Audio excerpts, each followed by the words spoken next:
अस्सलाम वालेकुम। आज हम लोग 9th की न्यू केमिस्ट्री बुक के चैप्टर 7 का लास्ट टॉपिक देखने जा रहे हैं, जो कि हमारे पास है properties of acids and bases.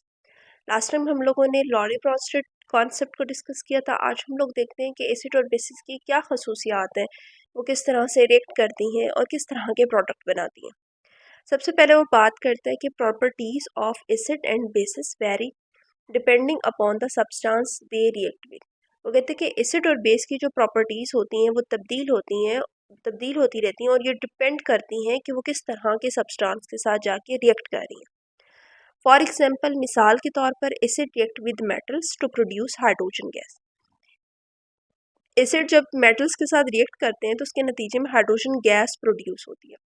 Wears bases do not react with metals, जबकि बेसिस जो है वो मेटल के साथ रिएक्शन नहीं करती। सबसे पहले वो बात करते हैं कि acid give the following 3 types of reaction. सबसे पहले हम लोग एसिड की प्रॉपर्टीज देखेंगे और उसमें देखेंगे कि एसिड किस किस तरह के रिएक्शंस जो है वो देता है। सबसे पहला रिएक्शन जो है हमारे पास है विद अल्कलीज और मेटल ऑक्साइड। एसिड का रिएक्शन है अल्कलीज या मेटल ऑक्साइड के साथ।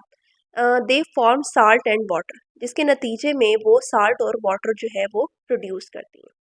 सबसे पहला रिएक्शन है जिसमें हमारे पास टू मॉलिक्यूल्स हैं, वो नाइट्रिक एसिड के लिए में, प्लस हमारे पास कैल्शियम ऑक्साइड है। कैल्शियम ऑक्साइड जो है ये हमारे पास मेटल ऑक्साइड है और ये हमारे पास एसिड है। जब ये दोनों आपस में रिएक्ट करेंगी तो यहाँ पर क्या होगा कि यहाँ से NO3 और यहाँ से कैल्शियम जो है ये आपस में रिएक्ट कर जाएंगे, ठीक है।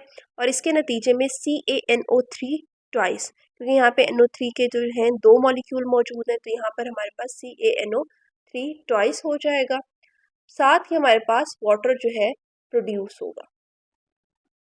नेक्स्ट रिएक्शन में वो बात करते हैं कि यहाँ पे हमारे पास क्या है, सल्फ्यूरिक एसिड है H2SO4, ठीक है। H2SO4 पोटासियम हाइड्रोक्साइड, ये हमारे पास अल्कलीज है, ठीक है। इसके साथ जब रिएक्ट करेगा तो यहाँ पर क्या होगा कि पोटासियम जो है वो SO4 के साथ रिएक्ट कर जाएगा, KSO4 K2SO4, क्योंकि यहाँ पे पोटासियम के 2 हमारे पास एटम्स जो है वो मौजूद हैं, तो ये K2SO4 बना देगा। प्लस हमारे पास जो है यहाँ से 2 हाइड्रोजन और यहाँ से 2 OH मिलकर 2 वाटर के मॉलिक्यूल्स बना देंगे, ठीक है। इस तरह से। और एक चीज़ जो है साथ में मैं बताती जाऊँ, एसिड बेस के जितने भी रिएक्शन है या वैसे केमिस्ट्री के जितने भी रिएक्शन है, उन रिएक्शंस में हम लोगों ने ये चीज़ जो है माइंड में रखनी है कि कितने मोल्स या कितने नंबर ऑफ एटम्स हम लोग जितने रिएक्टेंट्स में यूज़ कर रहे होते हैं उतने ही हमारे पास प्रोडक्ट में होने चाहिए। जो भी केमिकल इक्वेशन हो वो बैलेंस्ड होनी चाहिए, तभी जाके वो ठीक हो सकती है, ठीक है। अच्छा जी, नेक्स्ट हम लोग देख लेते हैं second reaction with reactive metals. Reactive metals जैसा कि यहाँ पे मैग्नीशियम हो गई, जिंक हो गई, दे फॉर्म साल्ट। अच्छा, इन मेटल्स के साथ जो है ये साल्ट बनाते हैं एंड इवॉल्व हाइड्रोजन गैस, और यहाँ से हाइड्रोजन गैस भी इवॉल्व होती है, निकलती है। सबसे पहले हमारे पास मैग्नीशियम है, इसके साथ हमारे पास 2HCl के मॉलिक्यूल्स हैं वो रिएक्ट कर रहे हैं, ठीक है। उसके नतीजे में हमारे पास क्या होगा कि मैग्नीशियम जो है क्लोरीन के साथ रिएक्ट कर जाएगी और ये MgCl2, ठीक है, ये हमारे पास साल्ट है मैग्नीशियम क्लोराइड का। और हमारे पास यहाँ से हाइड्रोजन जो है वो अलहदा हो जाएगी, हाइड्रोजन गैस में कन्वर्ट हो जाएगी। नेक्स्ट रिएक्शन है हमारे पास जिंक के साथ। जिंक का रिएक्शन है सल्फ्यूरिक एसिड के साथ। यहाँ पर हमारे पास क्या होगा कि जिंक जो है वो सल्फेट आयन के साथ रिएक्ट करेगी और जिंक सल्फेट ZnSO4 ये भी साल्ट है, प्लस हमारे पास हाइड्रोजन गैस भी यहाँ से इवॉल्व हो जाएगी।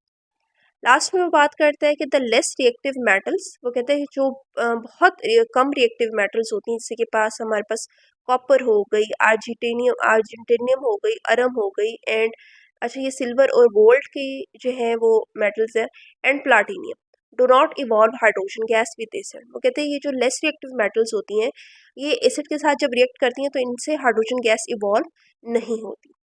नेक्स्ट है हमारे पास थर्ड रिएक्शन है दे decompose metal carbonate and hydrogen carbonate. वो कहते हैं कि जब एसिड्स जो होते हैं वो मेटल कार्बोनेट या हाइड्रोजन कार्बोनेट के साथ रिएक्ट करते हैं तो इनको डिकम्पोज कर देते हैं, इवॉल्विंग कार्बन डाइऑक्साइड गैस, और इसके नतीजे में कार्बन डाइऑक्साइड गैस जो है वो इवॉल्व होती है। सबसे पहला रिएक्शन है हमारे पास कैल्शियम कार्बोनेट का, प्लस हमारे पास 2HCl के मॉलिक्यूल्स हैं, ठीक है। इसमें हमारे पास क्या होगा कि जो हमारे पास कैल्शियम है वो लोग क्लोराइड के साथ रिएक्ट कर जाएगी, क्योंकि यहाँ पे 2HCl के मॉलिक्यूल्स हैं तो यहाँ पे जाहिर सी बात है 2Cl होंगे, CaCl2 बन जाएगा।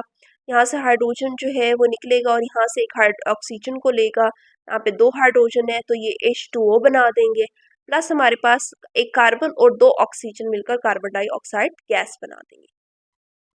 सेकेंड रिएक्शन में हमारे पास क्या है, यहाँ पे हमारे पास सोडियम कार्बोनेट है, यहाँ पर हमारे पास क्या है, किसके 2 मॉलिक्यूल्स मौजूद हैं, प्लस हमारे पास सल्फ्यूरिक एसिड है। तो यहाँ पर हमारे पास क्या होगा, सबसे पहले सोडियम सल्फेट बनेगी Na2SO4, ठीक है, साथ में हमारे पास वाटर बनेगा और प्लस हमारे पास कार्बन डाइऑक्साइड गैस भी यहाँ से इवॉल्व होगी। तो यहाँ पर हमारे रिएक्शंस जो हैं ये सारे बैलेंस्ड हैं, तो आपने इसकी कंसंट्रेशन को लाजमी देख लेना है। इसको याद करने का सिर्फ एक तरीका है कि आप इसकी बार बार प्रैक्टिस करें, 2 से 3 बार प्रैक्टिस करने पर आपको अच्छी तरह से याद हो जाएंगे। नेक्स्ट हम लोग देखते हैं प्रॉपर्टीज ऑफ बेसिस। सबसे पहले वो बात करते हैं कि as already mentioned alkalis are those bases which are soluble in water. वो कहते हैं कि जैसे पहले भी मेंशन किया गया है कि अल्कलीज जो हैं वो बेसिस होती हैं जो कि पानी के अंदर सॉल्व होती हैं। अच्छा, अल्कलीज क्या होती हैं, अगर हम लोग पीरियोडिक टेबल की बात करें, ठीक है, पीरियोडिक टेबल में हमारे पास क्या होता है, पहला ग्रुप जो होता है वो होता है हमारे पास ये होगा हमारे पास, यहाँ से अगर हम बात करें तो ये हमारे पास पहला ग्रुप जो होता है इसको हम अल्कलीज कहते हैं, ठीक है। तो और सेकंड जो होता है हमारे पास अल्कलाइन अर्थ मेटल्स का होता है। तो यहाँ से जितनी भी मेटल्स हम लोग यूज़ करें, जैसे NaOH हो गई, पोटासियम KOH हो गई, ये हमारे पास अल्कलीज होती हैं, ठीक है। इनके ऑक्साइड्स जो होते हैं हमारे पास अल्कलीज होती हैं और ये बेसिक इन नेचर होती हैं।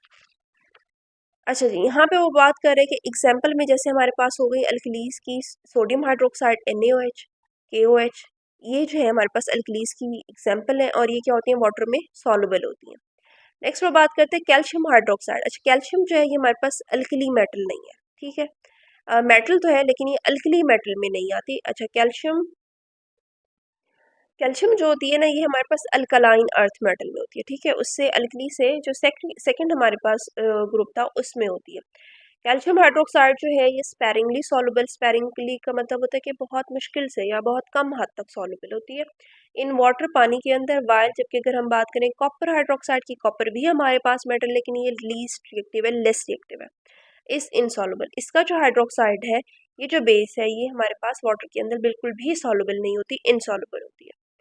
नेक्स्ट वो बात करते हैं कि apart from reacting with acid in neutralisation reaction alkalis also react with ammonium salt and liberate ammonia gas. वो कहते हैं कि जो हमारे पास अल्कलीज होती हैं जैसे सोडियम हाइड्रोक्साइड होगी, पोटासियम हाइड्रोक्साइड हो गई, ये ना कि सिर्फ एसिड के साथ न्यूट्रलाइजेशन रिएक्शन देती हैं बल्कि ये अमोनियम साल्ट के साथ भी रिएक्ट करती हैं और उसके नतीजे में अमोनिया गैस भी यहाँ से प्रोड्यूस होती है।